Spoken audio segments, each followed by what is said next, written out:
Vivo T4R, Samsung A17 और Realme P3 Pro, ये तीनों मोबाइल में आपको लेना कौन सा है? कमेंट करके बताइएगा ताकि मैं आपको बता सकूं कि इनमें से आपको लेना कौन सा चाहिए। फिलहाल अगर आप कंफ्यूज हो तो बता दें कि सैमसंग यहाँ पे एक अच्छा रोल प्ले करता है और ऐसे ही रोल प्ले नहीं करता है, वाकई में वो अच्छे खासे ड्यूरेबिलिटी, अच्छे फीचर्स लेके आके देता है। लेकिन एक ही ब्रांड के ऊपर अटके रहने से अच्छा है कि बाकी ब्रांड में भी, बाकी मोबाइल्स में भी जान लेना चाहिए कि उनमें कौन से फीचर्स एक्स्ट्रा में मिल रहे हैं जो कि हमें ज़रूरत होती है। तो चलिए बताते हैं एक-एक करके। एक चीज़ बता दें कि ये तीनों ही मिड रेंज के फ़ोन हैं और इसमें आपको मिड रेंज के फ़ोन में आपको ऑलवेज़ डिस्प्ले के तौर पे अगर आप लेने जा रहे हो, तो हमेशा ही एमोलेड डिस्प्ले को प्रेफ़रेंस देना है। एमोलेड डिस्प्ले होने से आप जब भी मल्टीमीडिया को यूज़ कर रहे होते या फिर कोई भी चीज़ अगर देख रहे होते, कलर प्रॉपर्ली आपको दिखता है। जो कलर है एग्ज़ैक्ट वो चीज़ आपको दिखेगा। इसीलिए एमोलेड डिस्प्ले जो होता है बाकी सभी डिस्प्ले से अच्छा होता है। यहाँ पर तीनों मोबाइल्स ही एमोलेड डिस्प्ले वाले हैं, तो कोई दिक्कत नहीं है, आप इन तीनों में से आप देख सकते हो। लेकिन बात आती है कि डिस्प्ले पर भी बहुत सारे फीचर्स मिलते हैं। तो यहाँ पे Samsung A17 जो है 6.7 इंच का सुपर एमोलेड डिस्प्ले प्रोवाइड कर रहा है, जिसमें आपको 90 हर्ट्ज का रिफ्रेश रेट मिल रहा है, 1100 निट्स का आपको HBM मिल रहा है। तो लेकिन वहीं पे अगर Vivo T4R की तरफ में अगर देखते हो आप, तो वहाँ पे आपको 6.77 इंच का full HD plus quad curved AMOLED display देखने को मिल रहा है। क्वाड कर्व का मतलब हुआ, क्वाड मतलब ही होता है 4, तो यहाँ पे आपके मोबाइल के चारों तरफ में थोड़ा सा कर्व आपको दिखेगा। इस कर्व होने से आपके हाथ में वो इजीली जो है फिट होने वाला है, आप उसको अच्छे से पकड़ पाओगे। बेजल्स जो है वो तीनों मोबाइल्स में ही कम है, लेकिन क्वाड कर्व होने के कारण इस डिस्प्ले में बेजल आपको जल्दी दिखेंगे नहीं, क्योंकि कर्व के तरफ में अगर चला जाता है तो आप डिस्प्ले को इजीली और प्रॉपर्ली यूज कर पाओगे। फिलहाल इसमें आपको 120 हर्ट्ज का रिफ्रेश रेट मिलता है, 1300 निट्स का आपको HBM मिलता है, तो वहीं 1800 निट्स का आपको पिक ब्राइटनेस मिलता है। इसका डिस्प्ले ब्राइट एनफ है, अगर आप डे लाइट में यूज करते हो तो इसका स्क्रीन जो है जल्दी फेड ऑफ नहीं होगा, आपका कंटेंट प्रॉपर्ली दिखने वाले हैं। इसका जो डिस्प्ले है पंच होल डिस्प्ले है, जिसपे डायमंड सील्ड का प्रोटेक्शन लगा हुआ है, तो पंच होल डिस्प्ले होना ही जरूरी है। वाटर नॉच डिस्प्ले आपको Samsung A17 प्रोवाइड करता है, और लेकिन वहां पे आपको कॉर्निंग गोरिल्ला ग्लास विक्टस का प्रोटेक्शन दे रखा है, यानी कि डिस्प्ले की ड्यूरेबिलिटी अगर देखना चाहते हो आप, तो आप Samsung A17 को देख सकते हो। वहां पे आपको कॉर्निंग गोरिल्ला ग्लास विक्टस का प्रोटेक्शन दिया है, जो कि जनरली मिड रेंज के फोन्स में नहीं मिलता है, लेकिन यहाँ पे आपको वो दे रहा है। विक्टस का प्रोटेक्शन होने से जल्दी स्क्रैचेस आपको स्क्रीन पे देखने को नहीं मिलेंगे, और Samsung के मोबाइल्स की जो स्क्रीन होते हैं नॉर्मली भी ड्यूरेबल होते हैं। तो अगर Vivo T4R के साथ में अगर कंपेयर करते हो, तो Vivo T4R का मोबाइल अगर गिरता है तो स्क्रैचेस जल्दी पड़ने की पूरी संभावना है, लेकिन यहाँ पे नहीं है। और इवन Realme P3 Pro जो है एक बड़े डिस्प्ले के साथ में आया है इन दोनों की तुलना में। 6.83 इंच का यहाँ पे डिस्प्ले है, 1.5 के रेजोल्यूशन वाला यहाँ पे मिल रहा है, साथ ही में क्वाड कर्व्ड एमोलेड डिस्प्ले, यानी कि ये भी आपका क्वाड कर्व ही है, लेकिन यहाँ पर रेजोल्यूशन अच्छा है, तो शार्प डिस्प्ले है, जिसमें आपको 1200 निट्स का HBM मिलता है, 1500 निट्स का आपको पिक ब्राइटनेस मिलता है। रियलमी में आपको कंटेंट जो है डे लाइट में अच्छे से दिखने वाला है, और Vivo T4R का भी जो है डे लाइट में अच्छे से आपको ये दिखने वाला है। सैमसंग का थोड़ा सा प्रॉब्लम आपको हो सकता है डे लाइट में, तो डे लाइट में अगर आपको ज्यादा यूज करना है तो Vivo T4R के साथ में जाइए, क्योंकि वहाँ पे ब्राइटनेस प्रॉपर्ली दिया हुआ है। तो यहाँ पे अगर देखा जाए, सैमसंग में Exynos 1330 का प्रोसेसर है, जिसका एंटीट्यूड स्कोर 4.5 लाख के आसपास में है। दोस्तों एक चीज बता दें, एंटीट्यूड स्कोर एक चाइनीज कंपनी है जो स्कोर प्रोवाइड करती है प्रोसेसर के परफॉर्मेंस के अनुसार उसके मोबाइल में, यानी कि कोई भी मोबाइल में जो मोबाइल लॉन्च हो रहा है तो वहाँ पे आपको परफॉर्मेंस कैसा हो रहा है उसके अनुसार एंटीट्यूड स्कोर मिलता है। तो यहाँ पे Exynos 1330 जो है सैमसंग का खुद का प्रोसेसर है, और ये एक बजट मोबाइल्स में ये प्रोसेसर मिलता है, यानी कि बजट मोबाइल में जितने परफॉर्मेंस की जरूरत होती है अगर ये प्रोसेसर वहां होता है तो ठीक है, लेकिन मिड रेंज के फोन के तौर पे 1330 का प्रोसेसर जो है वाकई में इनफ नहीं है, लेकिन यहाँ पे वही दिया गया है, और इसका एंटीट्यूड स्कोर भी 4.5 लाख है, जो कि वाकई में ठीक नहीं है। वहीं पे Vivo T4R में अगर देखा जाए तो वहाँ पे MediaTek Dimensity 7400 का प्रोसेसर है, जिसका एंटीट्यूड स्कोर 7,10,000 के आसपास में है। तो इसका प्रोसेसर का जो एंटीट्यूड स्कोर है अच्छा है, और इवन इसका परफॉर्मेंस भी अच्छा है।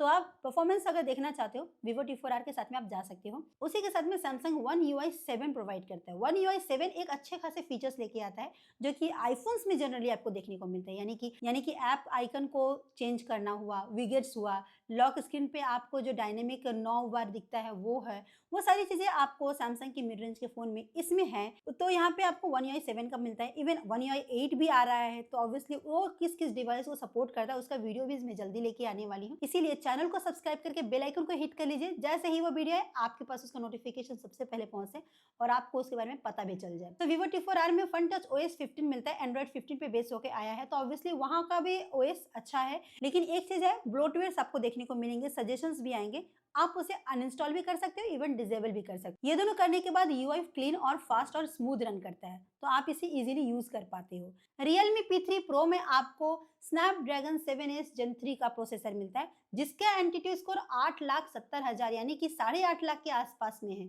तो ऑब्वियसली आप एंटिटी स्कोर से ही पता लगा सकते हो कि कौन से मोबाइल में आपको परफॉर्मेंस अच्छा मिलने वाला है। ऑब्वियसली Realme P3 Pro ही आपको दे रहा है, क्योंकि यहाँ पे एंटिटी स्कोर अच्छा है। इवन Realme मोबाइल जो होते हैं परफॉर्मेंस ओरिएंटेड होते हैं, तो आप यहाँ पे परफॉर्मेंस को एंजॉय करने वाले हो। साथ में यहाँ पे आपको Realme का UI मिल रहा है 6.0 का, और जो कि Android 15 पे बेस होकर आया है। इसमें भी आपको ब्लोटवेयर्स मिलेंगे, सजेशंस आएंगे। अगर डिसेबल कर देते हो, अनइंस्टॉल कर देते हो अनवांटेड ऐप्स को, तो ऑब्वियसली आपका यूआई जो है क्लीन और स्मूथ होने वाला है। लेकिन फिलहाल परफॉर्मेंस आपके प्रोसेसर और यूआई तक सीमित नहीं होता है, वहां पे आपको रैम और स्टोरेज के भी मैटर करता है। तो स्मूथनेस के लिए जरूरी होता है कि आपका रैम प्रॉपर होना चाहिए। तो यहाँ पे आपको सैमसंग का जो बेस वेरिएंट का रैम है वो 4 GB है, और उसके बाद 6 GB, यानी कि 2 वेरिएंट का रैम मिलता है। LPDDR4X का रैम है। स्टोरेज जो 128 GB है, 256 GB है, UFS 2.2 है। सो जैसे एक चीज क्लियर कर दूं, आप किसी भी बजट का मोबाइल लीजिए, किसी भी रेंज में मोबाइल लीजिए, ऑलवेज मिनिमम जो है रैम आपको 6 GB का ही लेना है। LPDDR4X होने से भी कोई दिक्कत नहीं है, LPDDR5X हो तो और भी अच्छा है, लेकिन मिनिमम आपको 6 GB का रैम लेना है। 4 GB को एकदम से बंद कर दीजिए, उसको लेना ही नहीं है। सैमसंग प्रोवाइड कर रहा है, बट उसको भी पता है कि आजकल उसकी कोई जरूरत नहीं है। 2025 की जो परफॉर्मेंस है उसमें 4 GB इनफ है ही नहीं। एक साल के बाद में आपको पता चलने लगेगा कि वाकई में यहाँ पे 4 GB इनफ नहीं है। तो 4 GB को हटा दीजिए, 6 GB को आप ले सकते हो। उसी के साथ में Vivo T4R में भी आपको 2 वेरिएंट का रैम मिलता है, 8 GB और 12 GB। यहाँ पे बेस वेरिएंट ही 8 GB से स्टार्ट हो रहा है, तो कोई दिक्कत नहीं है, आप 8 GB के साथ में जा सकते हो। LPDDR4X का रैम है। स्टोरेज जो है 128 GB 256 GB है, UFS 2.2 है, तो वहाँ पे भी परफॉर्मेंस अच्छा है। बेस वेरिएंट ही आपका 8 GB से है, तो कोई दिक्कत ही नहीं है, यहाँ पे आप अच्छे से परफॉर्मेंस को देख सकते हो। लेकिन Realme P3 Pro में भी 2 वेरिएंट का रैम मिलता है, 8 GB और 12 GB। LPDDR4X का रैम है, और स्टोरेज जो है 128 GB 256 GB का है, लेकिन UFS 3.1 देता है। और UFS जो है जनरली आपके परफॉर्मेंस में भी मैटर करता है जब आप उसे यूज कर रहे हो, तो आपको अंतर आराम से पता चल जाएगा। अगर आपके पास डिवाइस है, मेरे पास तो डिवाइस नहीं है एक्चुअली, अगर आपके पास डिवाइस है तो आप उसका एक्सपीरियंस जरूर से कमेंट में शेयर कीजिए, ताकि सभी की मदद हो सके, उनको पता चले कि जनरली कौन से मोबाइल परफॉर्मेंस में बेस्ट आपको प्रोवाइड कर रहा है। तो हमें कमेंट करके जरूर बताइएगा। तो फिलहाल अगर परफॉर्मेंस मैटर करता है तो बैटरी भी मैटर करता है। जहाँ पे आपको सैमसंग हमेशा से ही, अगर हाई रेंज की मोबाइल्स भी लेते हो तो छोटी ही बैटरी प्रोवाइड करता है, यानी कि सारे फीचर्स दे देगा, तो निकालने की जरूरत होती है तो बैटरी में काम करके निकाल देता है, या फिर डिस्प्ले पे कोई कमी करके निकाल देता है। कोई ना कोई जगह पे वो आपको कमी करके एडजस्ट कर ही लेता है। यहाँ पे भी बैटरी छोटी दी है। इस रेंज के कंपटीशन में काफी अच्छी और बड़ी बैटरी देखने को मिलता है, लेकिन सैमसंग ने 5000 mAh की बैटरी दी है, वो भी 25 वाट के चार्जिंग सपोर्ट के साथ में। एक अच्छा काम किया है, चार्जर को बॉक्स में डाल दिया है, क्योंकि उसको पता है कि जो भी यूजर्स इस मोबाइल को यूज करेंगे, चार्जर उनको लेके चलते रहना होगा, जहां भी जाएंगे चार्जर लेके आपको कैरी करना होगा, क्योंकि उसको पता है कि यूजर्स अगर हेवी यूज करता है तो 4 से 5 घंटे तक बैटरी चलता है। अगर आप कम यूज करते हो, नॉर्मल यूज करते हो, तो 6 से 7 घंटे तक चलता है, तो आपको फिर से चार्ज करने की जरूरत पड़ेगी, और इसके लिए चार्जर उन्होंने दे दिया है, तो आप चार्ज करते रहो, यूज करते रहो। लेकिन वो चीज यहाँ पे Vivo T4R में और Realme P3 Pro में नहीं है। यहाँ पे Vivo T4R में 5700 mAh की बैटरी दिया है, 44 वाट के चार्जिंग सपोर्ट के साथ में, जो कि अच्छा है, इनफ है, एक दिन आराम से ये चल जाता है। और Realme P3 Pro में बड़ी बैटरी दी है, 6000 mAh की बैटरी है, 80 वाट के चार्जिंग सपोर्ट के साथ में आता है, जो कि फास्ट चार्जिंग भी होता है और एक दिन भी चल जाता है। लगता है सैमसंग जब इस मोबाइल को बना रहा था ना, तो सो रहा था, तभी तो इतनी सारी कमियां हमने निकाल दी। लेकिन एक चीज है, आपको यूज किस तरह का करना है, आपको चाहिए क्या, क्योंकि सैमसंग जनरली पेरेंट ओरिएंटेड है। जो कि पेरेंट्स लोग हमारे क्या करते हैं, हम लोग तो गेम एटलीस्ट खेलते हैं, यहाँ पे गेमिंग भी आप उतना नहीं कर पाओगे। सैमसंग में आप मॉडरेट गेमिंग को ही कर पाओगे, लेकिन Vivo T4R में आप VGMI को 60 FPS पे खेल पाओगे, और Realme P3 Pro में VGMI आप 90 FPS तक खेल पाओगे, यानी कि 88 से 90, ये इतना में आप यहाँ पे खेल पाओगे। तो गेमिंग करते करते अगर आप मोबाइल गर्म हो जा रहा है, तो आपके लिए यहाँ पे वेपर कूलिंग चैम्बर भी दिया गया है।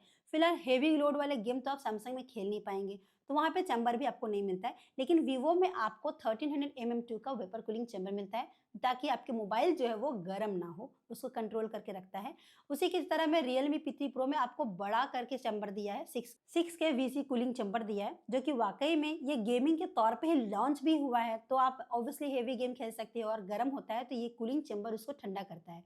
लेकिन आप अगर ज्यादा यूज कर देते हो तो वो तो अलग ही बात है कि चैम्बर भी फेल हो जाएगा उसको कंट्रोल करने में। तो वैसा ना कीजिएगा, आप इसको यूज़ कर सकते हो नॉर्मली भी। गेमिंग करते वक़्त बाईपास चार्जिंग की भी सुविधा आपको इस मोबाइल में मिल रहा है, यानी कि वीवो और रियलमी P3 Pro में आपको बाईपास चार्जिंग की सुविधा दी गई है। लेकिन चलते-चलते अगर फ़ोटो लेना हुआ, तब क्या करेंगे? सो दोस्तों, एक चीज़ तो पता है सबको, बजट मोबाइल हो, मिड रेंज मोबाइल हो, हाई मोबाइल हो, कैमरा जो है सैमसंग का बेहतर होता है। तो यहाँ पे आपको ट्रिपल कैमरा सेटअप ही दे रहा है मिड रेंज के फ़ोन में। 50 मेगापिक्सल का प्राइमरी कैमरा है जिसमें ओआईएस दे रहा है, सोनी का सेंसर भी है।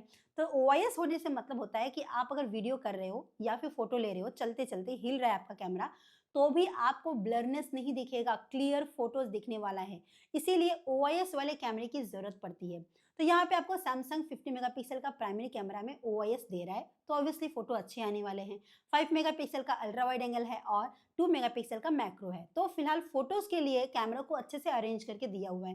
फ्रंट में आपको 13 मेगापिक्सल का कैमरा देखने को मिलता है। हाँ, यहाँ पे अगर वीडियो रिकॉर्डिंग आप करना चाहते हो तो फुल एचडी की रिकॉर्डिंग आप 30 एफपीएस पे आराम से कर पाओगे। 4K की रिकॉर्डिंग यहाँ पे आपको नहीं देता है। आपको देगा वीवो, जहाँ पे आपको डुअल कैमरा सेटअप देखने को मिलता है। 50 मेगापिक्सल का प्राइमरी कैमरा, 2 मेगापिक्सल का डेप्थ सेंसर है।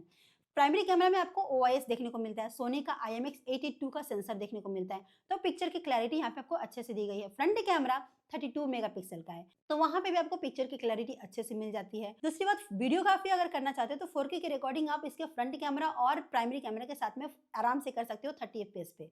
तो ऑब्वियसली 4K की रिकॉर्डिंग आपको ये दे रहा है। इसके साथ में रियलमी में आपको डुअल कैमरा सेटअप मिलता है। 50 मेगापिक्सल का प्राइमरी कैमरा है ओआईएस के साथ में, लेकिन यहाँ पे आपको सोनी IMX896 का सेंसर दिया है। तो ऑब्वियसली वीवो T4R में जो सोनी का सेंसर लगा हुआ है 882 का, उससे भी अच्छा सेंसर आपको यहाँ पे मिल रहा है। तो पिक्चर की क्लैरिटी ऑब्वियसली आपको वीवो T4R से अच्छा मिलने वाला है। साथ ही में फ्रंट कैमरा जो है 16 मेगापिक्सल का है।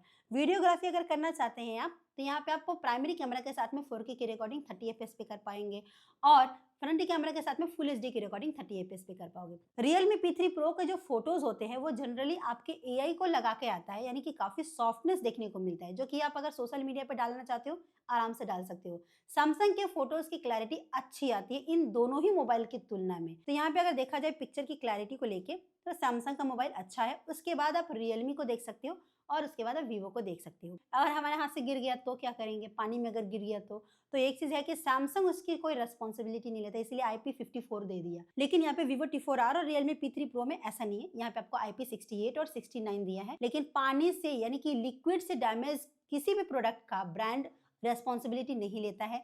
ये आपको जान के रखना है, इसलिए पानी से और धूलकंकर से बचा के रखेंगे। सैमसंग स्टीरियो स्पीकर नहीं दे, लेकिन जो स्पीकर है वो अच्छा है। वहीं पे वीवो और रियलमी दोनों ही स्टीरियो स्पीकर प्रोवाइड करते हैं। मल्टीमीडिया आप तीनों में ही अच्छे से एंजॉय करने वाले, क्योंकि यहाँ पे आपका डिस्प्ले तीनों में ही अच्छा दिया है, तो यहाँ पे आप मल्टीमीडिया आराम से यूज कर सकते हो। फिलहाल यहाँ पे आपको NFC का सपोर्ट मिलता है सैमसंग में, वहाँ पे टैप टू पे कर सकते हो क्योंकि सैमसंग वॉलेट है, लेकिन बाकी दोनों मोबाइल में NFC का सपोर्ट नहीं मिलता है। बाकी वाईफाई, 5G बैंड, ये सारी चीज़ें अच्छे से यहाँ पे इन तीनों ही मोबाइल्स में प्रोवाइड की गई है। AI फीचर्स भी तीनों मोबाइल में अच्छे से मिल रहे हैं, लेकिन सैमसंग में कुछ एक्स्ट्रा AI फीचर्स भी देखने को मिलते हैं, जैसे कि सर्कल टू सर्च हो गया। ये सारे फीचर्स आपको सैमसंग में कुछ एक्स्ट्रा देखने को मिल रहा है। So last but not the least, यहाँ पे प्राइस के बारे में बता दो तो वीवो T4R बेस वेरिएंट जो 8GB 128GB है, जिसका प्राइस 19,499 है। तो ऑब्वियसली अगर आप कार्ड वगैरह लगाते हो तो 19,000 के आसपास में आपको मिलने वाला है। वहीं पे सैमसंग जो है, इसका बेस वेरिएंट 4GB है, लेकिन मैं आपको 6GB 128GB का वेरिएंट का आपको प्राइस बताऊंगी, जो कि आपका 18,999 है। लेकिन ऑफर्स अगर लगाते हैं आप तो आराम से आपको 17,969 के आसपास में मिलने वाला है।